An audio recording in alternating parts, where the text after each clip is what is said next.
Hello everyone, welcome to Central Academy. तो आज हम देखेंगे बीपीएससी टीआरयू 2.0 का 9 दिसंबर में जो एग्जाम हुआ है उसका फुल पेपर देखेंगे। तो आई थिंक मैंने कॉमन पेपर करवा दिया है। अगर आपने नहीं देखा है तो डिस्क्रिप्शन बॉक्स में लिंक है, वहां से जाइए और जाकर देखिए, पूरे सटीक आंसर के साथ है। तो अब हम सब्जेक्ट्स वाला मतलब क्वेश्चन देखेंगे पूरे सटीक आंसर के साथ। ठीक है, पूरे सही आंसर के साथ है ये क्वेश्चन। चलिए देख लेते हैं किस प्रकार से क्वेश्चन पूछा गया है। तो सबसे पहले हम साइंस का देखेंगे। ठीक है, तो साइंस में किस प्रकार से क्वेश्चन पूछे गए हैं, तो चलिए पूरा देख लेते हैं। ठीक है, पूरे सटीक आंसर के साथ है, तो आप लोग लास्ट तक वीडियो जरूर देखिएगा। ठीक है, तो चलिए देखते हैं इसमें पहला क्वेश्चन क्या पूछा है। तो यहाँ पे पहला क्वेश्चन पूछा है 5 डायोप्टर तथा 4 डायोप्टर की शक्ति वाले दो अभिसारी लेंसों को समाक्षीय रूप से 10 सेंटीमीटर की दूरी पर अलग अलग रखा गया और उनके संयोजन से बने लेंस की फोकस दूरी होगी। तो उनके लेंस की बनी फोकस दूरी क्या होगी यहाँ पे, तो यहाँ पे सी ऑप्शन सही हो जाएगा, 1.11 सेंटीमीटर होगा। ठीक है, तो यहाँ पे 111 साइंस का ये पहला क्वेश्चन है, 111 नंबर से है, तो यहाँ पे इसका सी ऑप्शन सही हो जाएगा। ठीक है, तो अगला देखते हैं, 112 नंबर क्वेश्चन देख लेते हैं। तो हम यहाँ पे 112 नंबर क्वेश्चन पूछा है, कहा है 120 वी लाइन पर एक आदर्श ट्रांसफर का उपयोग 110 वी वोल्ट पर 2 एम्पीयर धारा देने के लिए किया जाता है। इस ट्रांसफार्मर की प्राथमिक कुंडली में बहने वाली धारा क्या होगी। तो इसका आंसर हो जाएगा बी ऑप्शन राइट हो जाएगा, ए एम्पीयर हो जाएगा। ठीक है, तो इसको हम प्लस करेंगे। तो यहाँ पे क्योंकि कहा है धारा प्राथमिक कुंडली में बहने वाली धारा है, तो यहाँ पे ए बी ऑप्शन सही हो जाएगा, 1 एम्पीयर हो जाएगा। ठीक है, तो 112 नंबर का आंसर हो जाएगा 1 एम्पीयर हो जाएगा। अगला क्वेश्चन देख लेते हैं यहाँ पे। तो यहाँ पे 13 नंबर क्वेश्चन देखते हैं, 113 नंबर। इसमें कहा है एक समान चुंबकीय क्षेत्र में एक आवेशित कण के मार्ग की वक्रता त्रिज्या का सीधा अनुपात है। तो यहाँ पे ए ऑप्शन में है चुंबकीय क्षेत्र की तीव्रता से, बी है आवेशित कण के संवेग से, और सी में है कण के आवेश से। तो इसमें से कौन सा ऑप्शन सही होगा, तो इसमें से फर्स्ट ऑप्शन सही हो जाएगा, चुंबकीय क्षेत्र की तीव्रता से हो जाएगा। ठीक है, तो इसका ए ऑप्शन सही हो जाएगा। अगला देखते हैं, 14 नंबर क्वेश्चन देख लेते हैं। तो यहाँ पे पूछा है माने कि एक हल्का ग्रह एक तारे के चारों ओर आर त्रिज्या की वृत्तीय कक्षा में टी परिक्रमा के काल से विचरण कर रहा है। यदि इन दोनों के बीच में गुरुत्वाकर्षण बल R-5 पर 2 के समानुपाती है तब क्या होगा, यहाँ पे कहा है। तो यहाँ पे बी ऑप्शन सही हो जाएगा, T² R3 पर 2 हो जाएगा। ठीक है, तो यहाँ पे बी ऑप्शन इसका सही हो जाएगा, 114 का यहाँ पे बी ऑप्शन सही होगा। तो अगला देखते हैं, 115 नंबर। चुंबकीय क्षेत्र में अंतःक्षेपित प्रोटॉन के बल रेखाओं के लंबवत गतिमान होने पर वह अनुसरण करता है।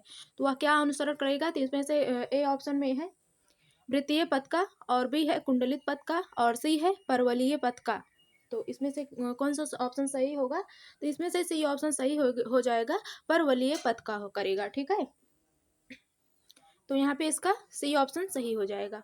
अगला है यहाँ पे 16 नंबर, 116 नंबर। किसी दिए गए चालक की प्रतिरोधकता निर्भर करती है। तो किसी दिए गए चालक की प्रतिरोधकता किस पर निर्भर करती है, तापमान पर, चालक की लंबाई पर, अनुप्रस्थ काट के क्षेत्रफल पर, और डी है उपयुक्त में से एक से अधिक, ई है उपर्युक्त में से कोई भी नहीं।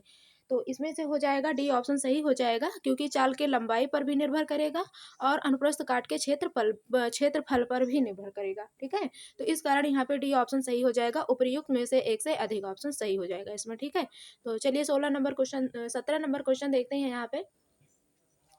तो 17 नंबर में कहा है किसी दिए गए समय अंतराल में एक कण के लिए वेग समय ग्राफ के अंतर्गत क्षेत्र प्रतिनिधित्व करता है। तो इसका कौन सा ऑप्शन सही हो जाएगा, तो इसमें से फर्स्ट में है विस्थापन का, और बी है त्वरण का, और सी है किए गए कार्य का, और डी है उपयुक्त में से कोई नहीं, ए उपयुक्त में से एक से अधिक, और ई है उपयुक्त में से कोई नहीं। तो इसका हो जाएगा फर्स्ट ऑप्शन सही हो जाएगा, विस्थापन का हो जाएगा। ठीक है, तो यहाँ पे फर्स्ट ऑप्शन 117 का पहला ऑप्शन सही हो जाएगा, विस्थापन का हो जाएगा, विस्थापन का। ठीक है, तो यहाँ पे अगला क्वेश्चन देख लेते हैं हम, 18 नंबर। 2 प्रतिरोध और 4 प्रतिरोध, 1 प्रतिरोध और 100 प्रतिरोध के उपयोग करके प्राप्त न्यूनतम प्रतिरोध है। तो प्राप्त न्यूनतम प्रतिरोध जो होगा वो यहाँ पे सी ऑप्शन सही हो जाएगा। ठीक है, यहाँ पे सी ऑप्शन सही हो जाएगा, न्यूनतम प्रतिरोध यहाँ पर हो जाएगा इतना। ठीक है, थर्ड ऑप्शन यहाँ पे सही हो जाएगा। यहाँ पे सी ऑप्शन इसका 118 का सी ऑप्शन राइट हो जाएगा। तो अगला देख लेते हैं यहाँ पे 119 नंबर क्वेश्चन देख लेते हैं यहाँ पे। तो 119 नंबर का है, इसमें कहा है परमाणु का नाभिक धनात्मक होता है तो यहाँ पे ए ऑप्शन में है इसके चारों ओर इलेक्ट्रॉन की उपस्थिति के कारण होता है, बी है न्यूट्रॉनों की उपस्थिति के कारण, सी है प्रोटॉनों की उपस्थिति के कारण, डी है उपर्युक्त में से एक से अधिक और ई है उपर्युक्त में से कोई भी नहीं। तो यहाँ पे हो जाएगा सी ऑप्शन सही हो जाएगा, प्रोटॉन की उपस्थिति के कारण होता है। जो परमाणु का नाभिक धनात्मक होता है प्रोटॉनों की उपस्थिति के कारण होता है। ठीक है, तो यहाँ पे सी ऑप्शन सही हो जाएगा 119 का। ठीक है, परमाणु का नाभिक धनात्मक होता है प्रोटॉन की उपस्थिति के कारण। ठीक है, तो यहाँ पे अगला क्वेश्चन देख लेते हैं हम। 120 नंबर आ गया। तो यहाँ पे कहा है क्वेश्चन में निम्नलिखित में से कौन सा वोल्टेज का प्रतिनिधित्व करता है। तो इसमें से किस वोल्टेज का प्रतिनिधित्व करता है। तो यहाँ पे ए ऑप्शन सही होगा, किया गया कार्य धारा गुणे समय हो जाएगा। ठीक है, तो यहाँ पे पहला ऑप्शन सही हो जाएगा इसका। तो 120 नंबर हो गया। 21 नंबर से देखते हैं अब हम। तो यहाँ पे कहा है 121 नंबर में क्वेश्चन में, यदि तरंगदैर्घ्य बैंगनी से लाल रंग की तरफ बढ़ाया जाए तो चमक ए में है पहले बढ़ेगी और घटेगी, बी है पहले घटेगी और फिर बढ़ेगी, और सी है स्थिर रहेगी। तो इसमें से हो जाएगा ऑप्शन बी ऑप्शन यहाँ पे सही हो जाएगा, पहले घटेगी फिर बढ़ेगी। क्योंकि जब तरंगदैर्घ्य बैंगनी से जब लाल रंग की तरफ जाएगी ना तो सबसे पहले घटेगी उसके बाद बढ़ेगी। ठीक है, तो यहाँ पे दूसरा ऑप्शन सही हो जाएगा 121 का। अब हम 122 नंबर क्वेश्चन देख लेते हैं। यहाँ पे क्वेश्चन में कहा है, यदि प्रकाश एक सीधी रेखा में चलते चलते एक लघु किंतु स्थिर कोण से मुड़ जाए तो यह घटना है। यह घटना क्या कहेंगे उसको। ए में है विवर्तन, और बी है प्रकीर्णन, और सी है व्यतिकरण की, और डी है उपर्युक्त में से एक से अधिक, ई है उपर्युक्त में से कोई भी नहीं।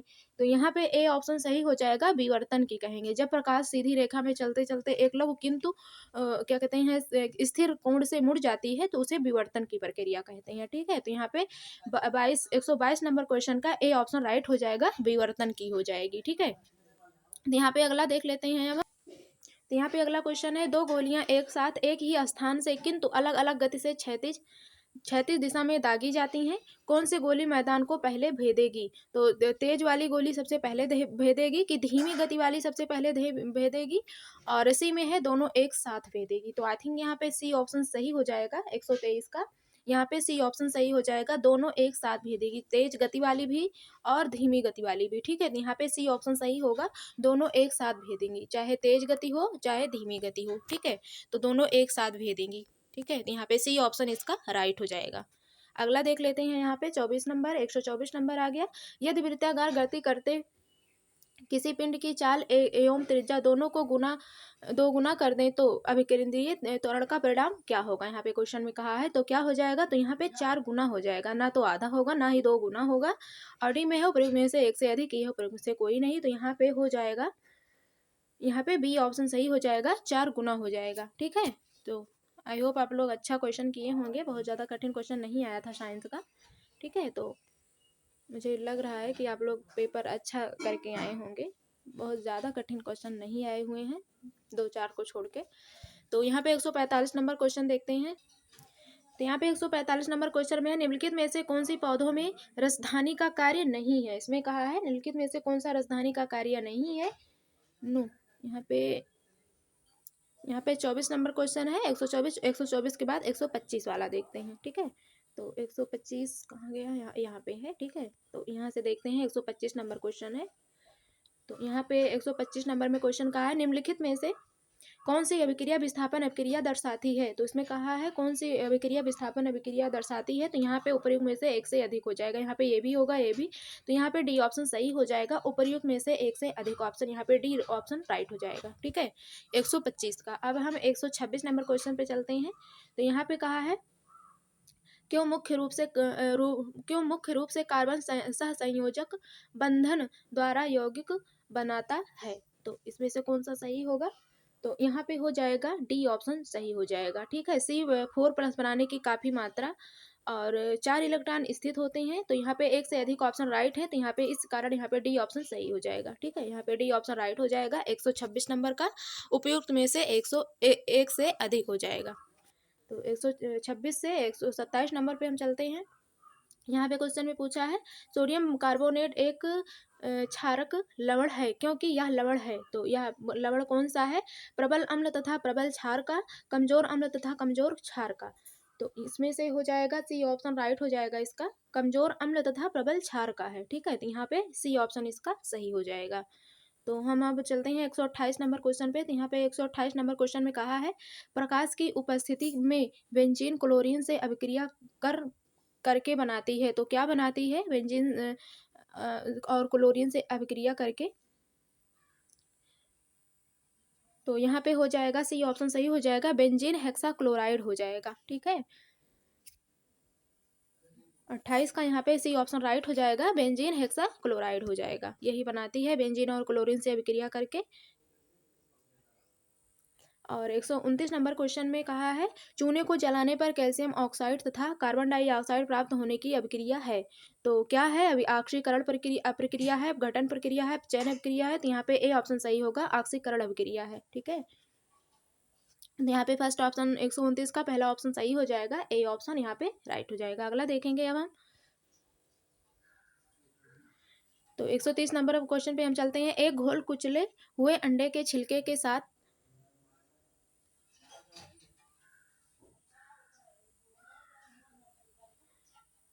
प्रतिक्रिया करके एक गैस देता है जो चूने के पानी को दूधिया बना देता है। घोल में शामिल है। तो घोल में क्या शामिल है यहाँ पे? तो यहाँ पे बी ऑप्शन शामिल है, यहाँ पे HCl शामिल होता है। ठीक है, तो इसका बी ऑप्शन सही हो जाएगा, 130 का HCl हो जाएगा।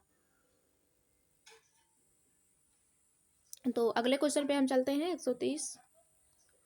31 नंबर पे आ गया NaOH के 10 मिलीलीटर घोल को दिए गए HCl के 8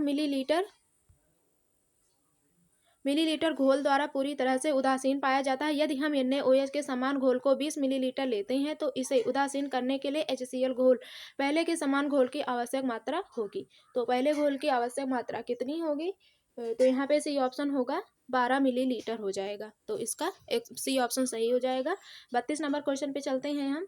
पीएच पेपर पर तरल नमूने की एक बूंद डाली गई। यह देखा गया कि पीएच पेपर का रंग नीला हो जाता है। तरल नमूना के यहाँ पे क्या होगा? आंसू जल होगा कि नींबू का रस यहाँ पे। और सी ऑप्शन में है सोडियम बाइकार्बोनेट का घोल। तो यहाँ पे सी ऑप्शन सही हो जाएगा, सोडियम बाइकार्बोनेट का घोल होगा, तब यहाँ पे नीला हो जाता है। आई थिंक आप लोगों को पहले से ही पता होगा, बाइकार्बोनेट जहाँ होगा वहाँ पे नीला लाल होता ही है। तो यहाँ पे सी ऑप्शन सही हो जाएगा। तो 33 नंबर क्वेश्चन पे हम चलते हैं। टमाटर में कौन सा अम्ल पाया जाता है? तो यहाँ पे भी ऑप्शन सही हो जाएगा, ऑक्सैलिक अम्ल। तो आई थिंक ये वो वाला क्वेश्चन तो आपको आंख मुद कर ही लगा दिए होंगे। ठीक है, तो अगला देखते हैं 134 नंबर क्वेश्चन। तो यहाँ पे कहा है Na2CO3 एंड 10H2O को कहा जाता है। तो इसको क्या कहते हैं? बेकिंग सोडा, बेकिंग पाउडर, धोने का सोडा। तो इसमें से कौन सा सही होगा? तो इसमें से सी ऑप्शन सही होगा, तो इसे हम धोने का सोडा कहते हैं। ठीक है, तो इसका 134 का सी ऑप्शन राइट हो जाएगा। तो 35 नंबर क्वेश्चन पे अब हम चलते हैं। तो यहाँ पे क्वेश्चन में कहा है रसायन विज्ञान में पीकेए का अर्थ क्या होता है? तो रसायन विज्ञान में पीकेए का अर्थ होता है लघु कणकीय पैमाने पर अम्ल पृथक्करण स्थिरांक चिन्ह। ठीक है, तो यहाँ पे इसका बी ऑप्शन सही हो जाएगा, 135 का। ठीक है, तो अगला देखते हैं हम। तो यहाँ पे 136 नंबर क्वेश्चन में कहा है रंगहीन स्पीसीज है। तो रंगहीन स्पीसीज क्या होता है? BCl3। और बी ऑप्शन में है BOSO4 और सी में है Na3BO4 और डी में कहा है उपयुक्त में से एक से अधिक और ई में है उपयुक्त में से कोई नहीं। तो आई थिंक यहाँ पे सी ऑप्शन नो, यहाँ पे हो जाएगा, यहाँ पे बी ऑप्शन राइट हो जाएगा, VOSO4 हो जाएगा। ठीक है, रंगहीन स्पीसीज यही है, VOSO4। ठीक है, तो 136 का बी ऑप्शन यहाँ पे राइट हो जाएगा। तो अगले क्वेश्चन पे हम चलते हैं। 137 नंबर। यहाँ पे क्वेश्चन में कहा है कौन सी धातु जर्मन सिल्वर का हिस्सा है? तो जर्मन सिल्वर की बात किया हुआ है, हिस्सा है। तो आई थिंक आपको पता ही होगा, CO भी है, CN भी, GN जिंक भी है और NI। और तो आई थिंक यहाँ पे डी ऑप्शन राइट हो जाएगा, उपयुक्त में से एक से अधिक हो जाएगा। ठीक है, तो इसलिए यहाँ पे डी ऑप्शन सही हो जाएगा। यहाँ पे तीनों ऑप्शन सही है, जर्मन सिल्वर, यहाँ पे कॉपर, जिंक और निकल सारे हैं यहाँ पे। ठीक है, तो इस कारण यहाँ पे डी ऑप्शन राइट हो जाएगा। तो अगले क्वेश्चन पे हम चलते हैं। 38 नंबर पे है कोल्बे की विद्युत अपघट्य विधि किस पर लागू होती है? तो कोल्बे की विद्युत अपघट्य विधि जो होती है, यहाँ पे ए ऑप्शन होगा, CH3COONA CH2COO हो जाएगा। तो यहाँ पे पहला ऑप्शन इसका सही हो जाएगा। तो अगले क्वेश्चन पे हम चलते हैं अब। तो यहाँ पे 139 नंबर क्वेश्चन में कहा है पत्ती की कोशिकाओं में प्रकाश संश्लेषण का मुख्य स्थान है। तो पत्ती की कोशिकाओं में प्रकाश संश्लेषण का मुख्य स्थान क्या होता है? तो फर्स्ट ऑप्शन में है सूत्रकणिका, और बी ऑप्शन में है कोशिका द्रव्य, सी में है हरित लवक। तो आते हैं आप लोगों को पहले से ही पता होगा पत्तियों की कोशिकाओं में प्रकाश संश्लेषण में हरित लवक होता है। ठीक है, तो यहाँ पे सी ऑप्शन इसका सही हो जाएगा, हरित लवक हो जाएगा। ठीक है, तो यहाँ पे सी ऑप्शन इसका सही हो जाएगा। अगला क्वेश्चन देखते हैं 40 नंबर। भोजन नली की दीवार के संकुचन एवं विस्तार चलन को कहते हैं। तो इसके संचलन को क्या कहते हैं? तो यहाँ पे फर्स्ट ऑप्शन में है ट्रांसलोकेशन, और बी में है ट्रांसपीरेशन, और सी में है पेरिस्टेलिक संचलन। तो यहाँ पे सी ऑप्शन ही सही हो जाएगा। ठीक है, यहाँ पे हो जाएगा पेरिस्टेलिक संचलन हो जाएगा। ठीक है, भोजन की नली के दीवार के संकुचन के विस्तार को संचालन करने वाले को कहते हैं पेरिस्टेलिक संचलन कहते हैं। ठीक है, तो इसका सी ऑप्शन सही हो जाएगा 143 का 140 का। ठीक है, सॉरी। तो यहाँ पे 141 नंबर क्वेश्चन पे हम देखते हैं। इसमें क्वेश्चन में कहा है मनुष्य में गुर्दे में मूत्राशय से जोड़ने वाली नलिका क्या होती है? तो ए में है मूत्रपथ, और बी है मूत्रवाहिनी, और सी है नेफ्रॉन, और डी है उपयुक्त में से एक से अधिक, और ई है उपयुक्त में से कोई नहीं। तो इसका हो जाएगा यहाँ पे बी ऑप्शन सही हो जाएगा, मूत्रवाहिनी हो जाएगा। ठीक है, तो इसका बी ऑप्शन सही हो जाएगा। तो अगला क्वेश्चन हम देख लेते हैं 42 नंबर क्वेश्चन देखते हैं 142। तो इसमें कहा है आलवड़ जलीय पौधों में जानवरों के जीवन के लिए सबसे उपयुक्त पीएच परास सीमा है। तो इस सीमा क्या होगी यहाँ पे? तो यहाँ पे सी होगा। ठीक है, 6.5 से लेकर के 7.5 तक होती है। तो जानवरों में क्या कहते हैं पीएच की सीमा यहाँ से यहाँ तक होती है, 6.5 से लेकर के 7.5 तक होती है। तो यहाँ पे सी ऑप्शन सही हो जाएगा। ठीक है, तो यहाँ पे अगला क्वेश्चन हम देख लेते हैं अब 43 नंबर क्वेश्चन पे चलते हैं। तो यहाँ पे क्वेश्चन में कहा है कच्चा हरा फल पकने पर रंग बदल लेता है, इसका कारण क्या है? तो इसका कारण क्या होता है? तो यहाँ पे सी ऑप्शन सही होगा, क्लोरोप्लास्ट क्रोमोप्लास्ट में बदल जाता है। ठीक है, तो इसमें यही वाला ऑप्शन सही हो जाएगा, सी ऑप्शन यहाँ पे सही हो जाएगा, क्लोरोप्लास्ट और क्लोरोप्लास्ट और क्रोमोप्लास्ट में बदल जाता है। ठीक है, तो इसका 143 का सी ऑप्शन सही हो जाएगा। तो 44 नंबर क्वेश्चन देखते हैं हम। तो यहाँ पे क्वेश्चन में कहा है अमीबा में भोजन का पाचन होता है। तो कहाँ पे होता है अमीबा में भोजन का पाचन? तो यहाँ पे ए ऑप्शन सही हो जाएगा, खाद्य रिक्तिका में होता है। ठीक है, तो अमीबा में भोजन का पाचन खाद्य रिक्तिका में होता है। तो इसका फर्स्ट ऑप्शन सही हो जाएगा। अगला क्वेश्चन देखते हैं 45 नंबर क्वेश्चन देखते हैं यहाँ पे हम।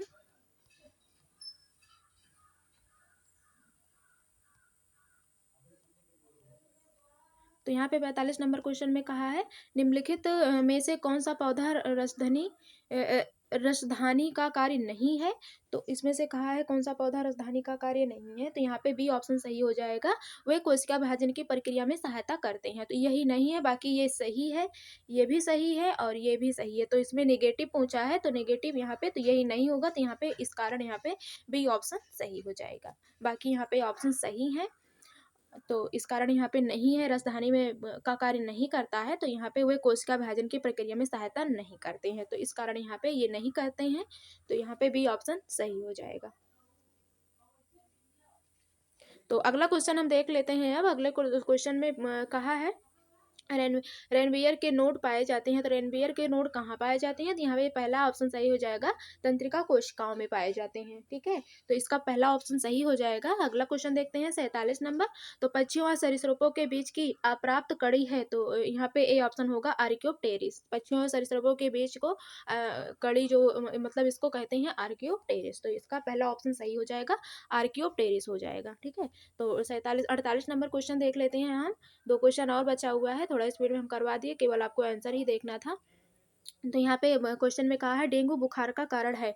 तो डेंगू बुखार का कारण क्या होता है? तो यहाँ पे बी ऑप्शन होगा, आरएनए धारक आर्बो वायरस होता है। ठीक है, तो इसका बी ऑप्शन सही हो जाएगा, डेंगू बुखार का कारण आरएनए धारक आर्बो वायरस होता है। तो इसका बी ऑप्शन सही हो जाएगा। 49 नंबर क्वेश्चन हम देखते हैं। तो यहाँ पे 49 नंबर क्वेश्चन में कहा है नवीनतम द्वितीय जाइलम पाया जाता है।